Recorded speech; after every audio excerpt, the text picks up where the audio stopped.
Hello guys, welcome back to my channel. तो आज हमारा टॉपिक है theory of relativity. Theory of relativity किसके ऊपर में? शिवलिंग के ऊपर। हम शिवलिंग का पूजा क्यों करते हैं, क्यों हम रोज मंदिर जाके शिवलिंग में जल चढ़ाते हैं ऑल टाइम, उसका पीछे का साइंस क्या है, चलिए आइए जानते हैं। उससे पहले मैं बता दूं कि इसको बताने में सबसे पहले कौन बताया था। इसको अद्वैत वेदांता में आप जान सकते हैं, जब आदि शंकराचार्य ने इसका थ्योरी बताया था। इसको श्री कृष्ण ने अर्जुन को बताया था महाभारत के युद्ध में, और सालों से वर्षों से चलते आया है, हमारे वेदों में इसका वर्णन है। तो इसको आज जानते हैं कि शिवलिंग के पीछे का साइंस क्या है।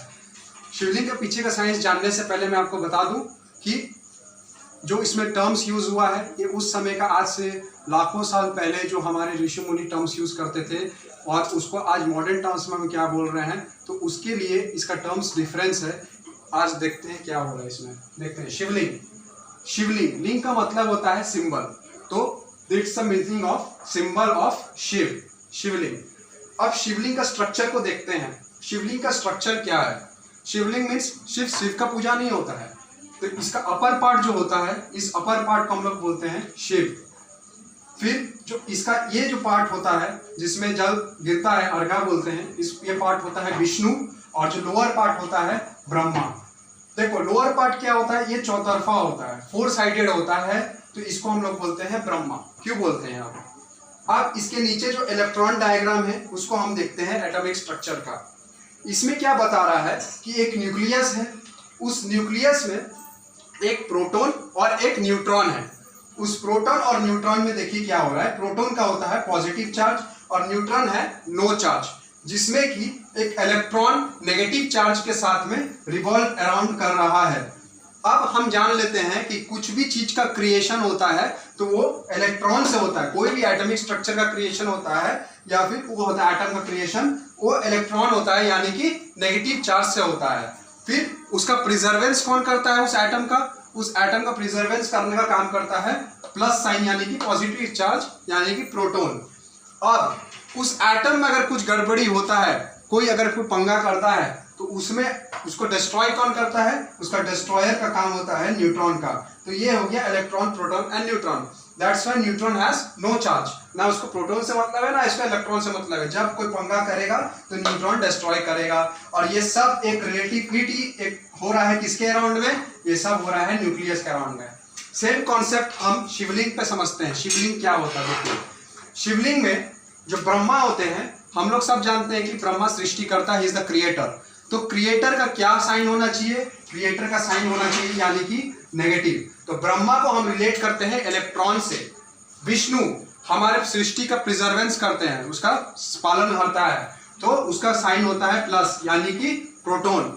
एंड शिव को हम लोग डिस्ट्रॉयर बोलते हैं, क्योंकि वो सृष्टि विनाश कर रहे हैं, तो उसका साइन होता है 0, नो चार्ज। उसका कोई चार्ज ही नहीं है, उसका कोई चार्ज नहीं है शिव का। एंड ये सब किसके अराउंड हो रहा है? ये सब किसके अराउंड हो रहा है? ये सब हो रहा है आदि शक्ति के अराउंड में। किसके अराउंड हो रहा है? आदि शक्ति का प्लेस ये होता है एक शिवलिंग का स्ट्रक्चर में। ठीक है, तो इससे हमको क्या मिल रहा है कि Brahma is the creator which is the electron in modern terms, Vishnu is the preserver which is the proton in the modern terms, and Shiv is the neutron in modern terms that has no charge, which is the destroyer of the whole atom. तो जब हम शिवलिंग का पूजा करते हैं तो हम उस एटम का पूजा करते हैं। And puja in the sense क्या होता है? पूजा इन द सेंस होता है कि हम उस चीज को एक साइंटिफिक वे में रिलेट कर रहे हैं। ठीक है, अब सेकेंड थिंग क्या हो रहा है, देखिए अब कुछ रिसर्चेस में आया है कि हमारे देश में जो 12 ज्योतिर्लिंग है, 12 ज्योतिर्लिंग है, 12 ज्योतिर्लिंग के पास जो पानी है, जो भी रिवर जा रहा है, जैसे काशी विश्वनाथ में गंगा नदी हो गया, उज्जैन में शिप्रा नदी हो गया, जो भी नदी है 12 ज्योतिर्लिंग में जो भी आसपास में है, वो सब रेडियो एक्टिव रिवर्स है, और सब का पानी रेडियो एक्टिव है। ठीक है, ये हमारे रिसर्चर्स ने इसे पाया हुआ है। शिवलिंग का जो 12 ज्योतिर्लिंग है उसके आसपास का एरिया रेडियो एक्टिव हो जाता है। क्यों रेडियो एक्टिव हो जाता है? क्योंकि वो एक एटम है शिवलिंग। ठीक है, अब इसमें हम देखते हैं एटॉमिक स्ट्रक्चर एक होता है।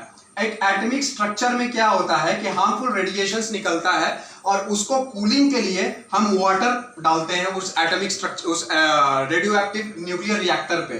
तो जब न्यूक्लियर रिएक्टर पे हम वाटर डालते हैं तो उसका लिए एक पैसेज बनाया जाता है, जो कि पैसेज इस टाइप का होता है एंड वो पैसेज से वाटर पास होता है। सेम चीज शिवलिंग पे हो रहा है। हम शिवलिंग पे जल चढ़ाते हैं, वो जल आता है और इस पैसेज से निकल जाता है।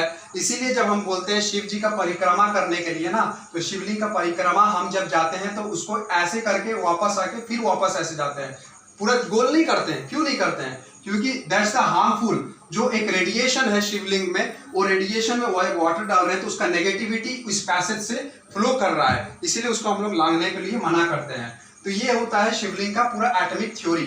ठीक है, अब थैंक यू वेरी मच। अगर किसी ने अभी तक चैनल को सब्सक्राइब नहीं किया है तो अभी जाके चैनल को सब्सक्राइब करिए। वीडियो पसंद आया तो वीडियो को लाइक करिए।